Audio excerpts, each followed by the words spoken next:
최근 22대 국회에 농지 거래 활성화를 위한 농지법 개정안이 발의됐습니다.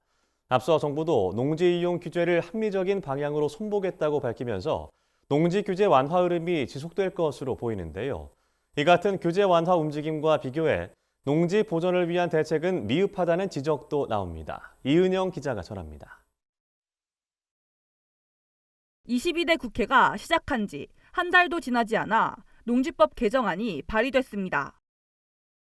이종배 국민의힘 의원은 7일 농지 거래 활성화를 위한 농지법 개정안을 대표 발의했다고 밝혔습니다. 비농업인이 주말 체험 영농과 치유 농업 목적의 농업진흥지역 농지를 소유할 수 있게 하는 것이 개정안의 주요 내용입니다. 정부도 농지 규제 완화에 적극적입니다. 정부는 2월 민생토론회에서 농지 이용 규제 합리화 방안을 발표했습니다. 발표안은 농업진흥지역 내 자투리 농지에 문화체육시설을 짓는 등의 내용을 담고 있습니다. 전국의 자투리 농지에 해당하는 땅은 2만 1,000헥타르에 달합니다. 이는 여의도의 70배가 넘는 면적입니다. 이외에도 정부는 도시민 등을 위한 임시 거주시설인 농촌 체류형 쉼터를 농지 전용 절차 없이 농지에 설치할 수 있게 하는 내용도 규제 합리화 방안에 포함했습니다. 문제는 농지 규제 완화를 위한 방안 논의는 활발한 반면 농지 보전을 위한 대책 마련은 미흡하다는 겁니다.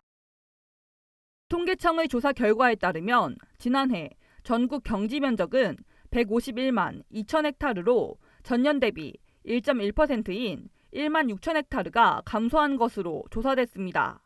우리나라의 경지 면적은 2013년부터 감소세를 이어가고 있습니다. 이런 농지 규제 완화 흐름은 윤석열 정부가 내세운 식량 안보 정책과 충돌한다는 지적도 나옵니다.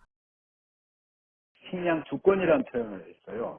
그런데 또 한편으로는 농지 규제를 완화한다든가 이러면서 농지의 면적이 줄어드는 서로 맞지 않는 이율배반적인 모순된 그런 정책인 것이죠. 농식품부는 2022년 발표한 중장기 식량 안보 강화 방안에서 2027년까지 농지 면적을 150만 헥타르 수준으로 유지하겠다고 밝혔습니다.